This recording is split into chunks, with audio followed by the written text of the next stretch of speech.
because it's written, as Daithí said, not just from an informed intellectual position.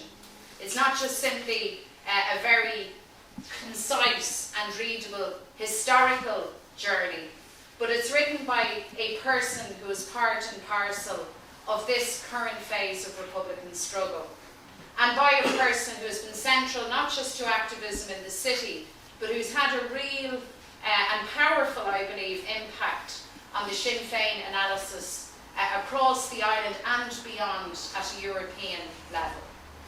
So I think Owen is to be commended for this work.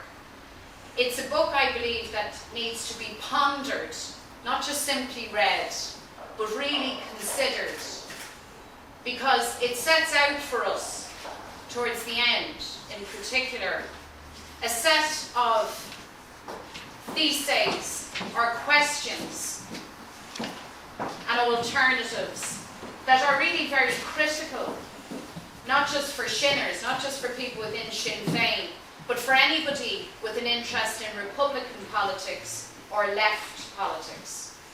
And I make that comment at a time when all the indicators would suggest that Irish political thinking is in flux.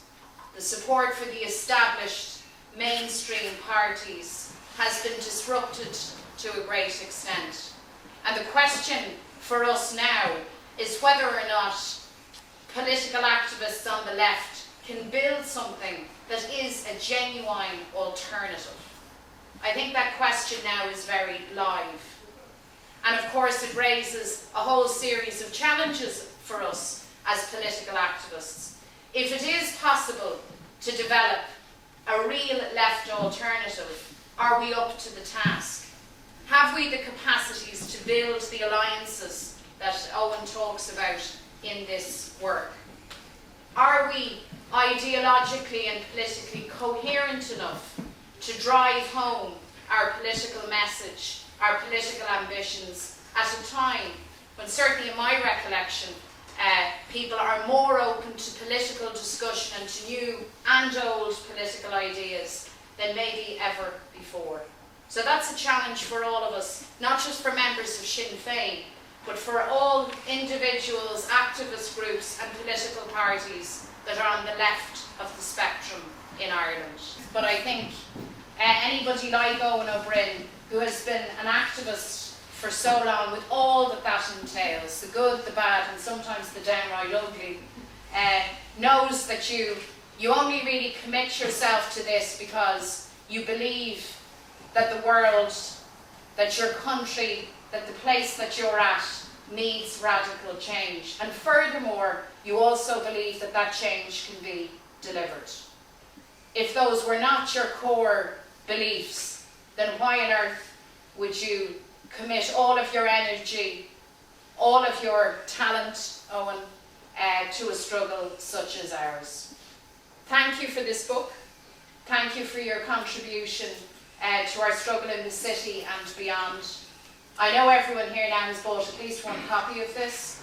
There won't be a written exam on the way out the door, but all of us need, as I say, not just to read this book, but to really consider it, to ponder it, and to actually have responses to the very many questions and some dilemmas that Owen raises in this very valuable volume.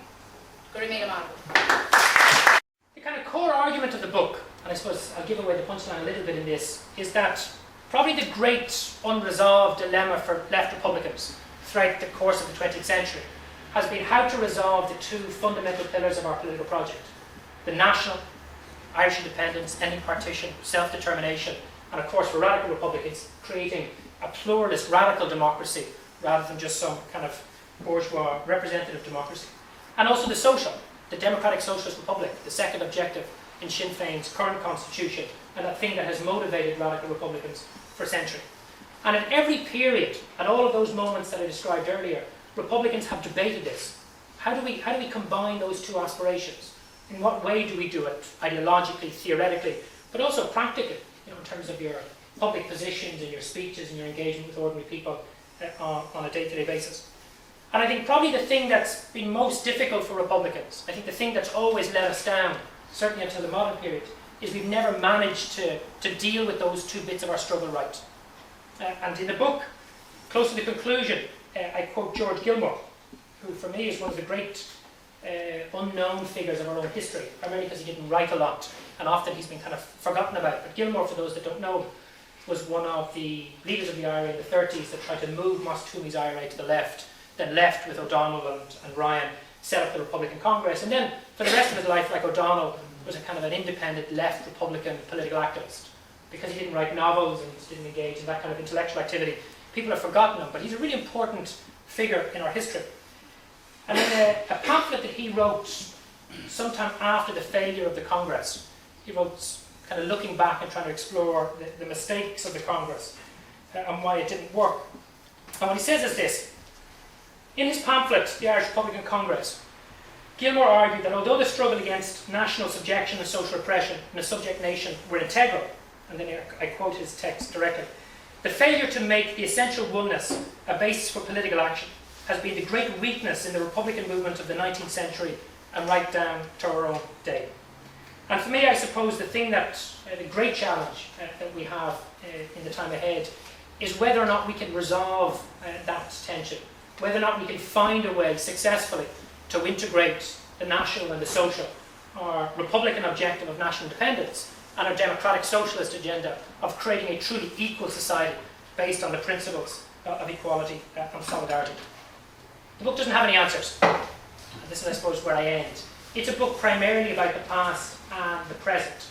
And really what I wanted to do is ask lots of questions. One, because I don't have the answers. But two, because I don't think one person writing one book is going to give you the answers. I think we need a debate. Members of Sinn Féin, supporters of our party, people from other political traditions who want a different kind of Ireland, Europe and the wider world. And my strong view is if we have that debate, and if this book contributes in some small way to it, then without doubt we can find the answers to those very difficult questions. But if we don't have that debate, we won't find them and we'll be much the worse off for it. Thank you very much.